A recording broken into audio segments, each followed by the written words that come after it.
So today we're going to take a completely different approach to movement in our StarFox game. We're going to use a Path 3D and use a Dolly system. So I kind of got some of the ideas for this from a Unity overview tutorial that I'll put a link in the description. But I just applied the ideas as best I could in Godot, and we'll keep going with this. I apologize for the non-linear nature of my tutorials, but it's more of a just exploring 3D, and I'm learning along the way, and I'm hoping you guys are learning something too. The concept behind this is that we're going to build a path with the path node, which is the green, and the dolly is going to hold the guide, the ship, and the camera and move all of them along at the same pace, and the camera will be following the ship, and the ship will look at the guide that will move around. And the reason for this is to get a nice rotation on the ship that looks more like the StarFox game, and we'll get into more details in just a minute, but basically we'll move the guide around and the ship will follow it, and then the camera will follow the ship. So the basic node structure that we have is similar, but instead of just having the player in the game, we need to have a path. We'll build the path, so the path node will actually be the curve that, kind of like the road, and the dolly is going to be a path follow node, and that's going to be more like a car moving along the road, and inside of the car we're going to have the camera, the guide, and the player.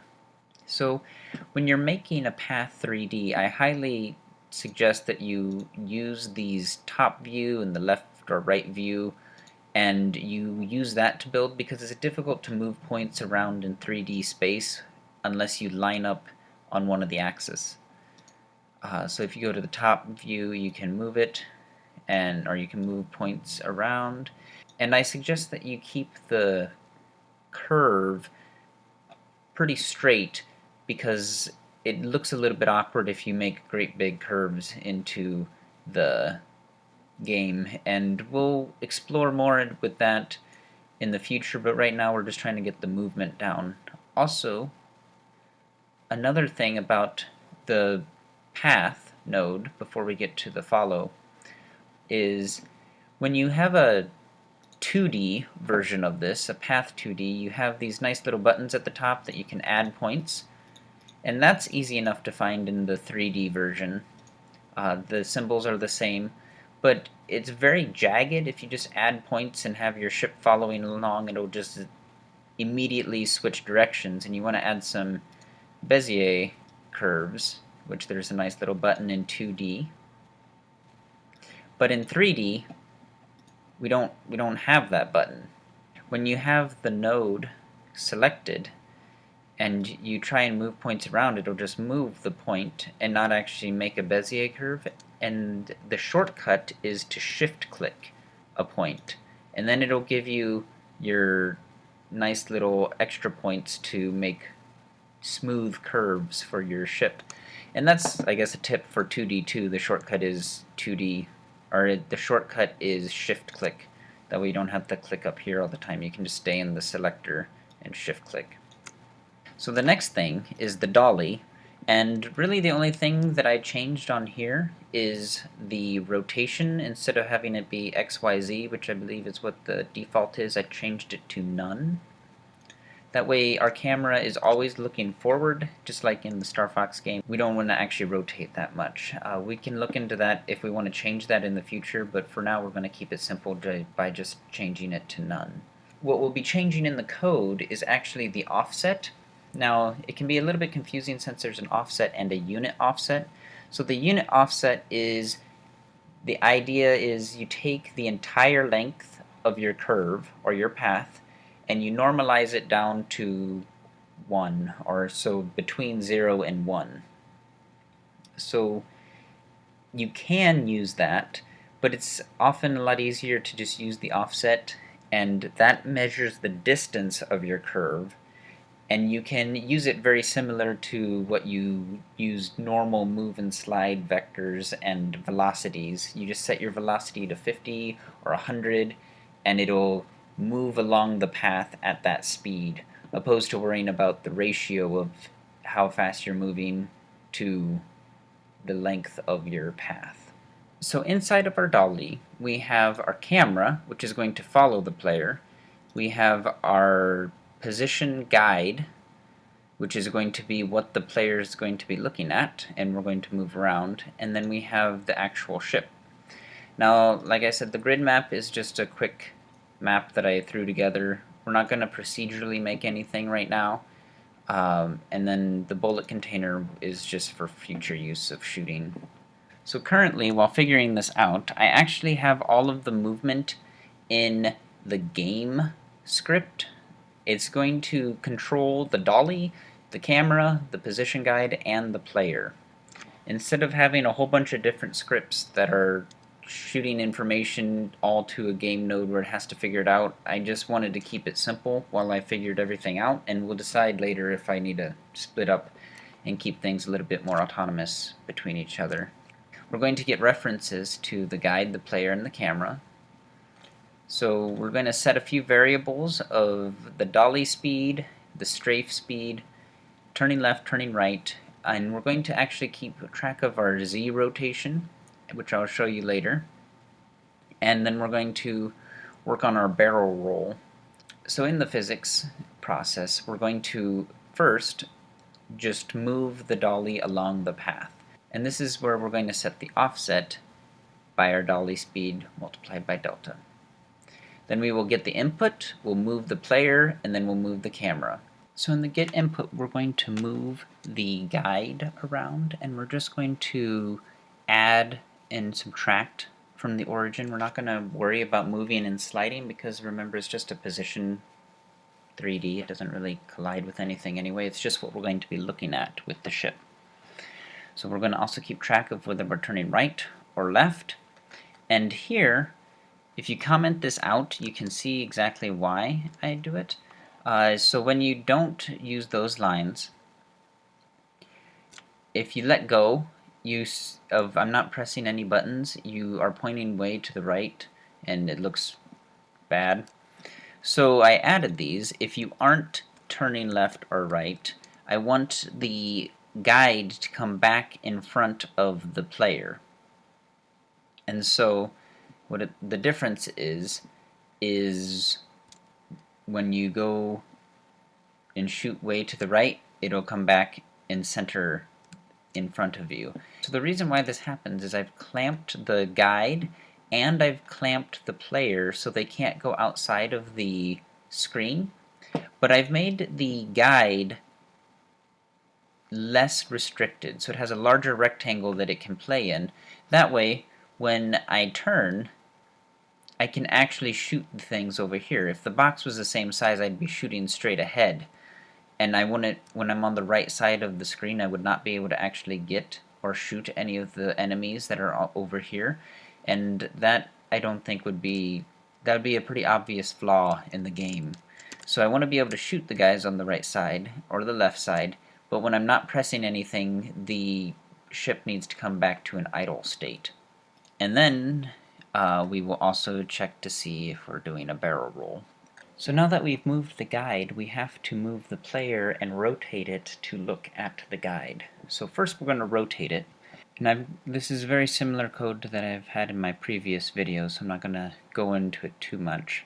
We'll keep track of the velocity, and the velocity is going to be the difference between where the guide is and where the player is.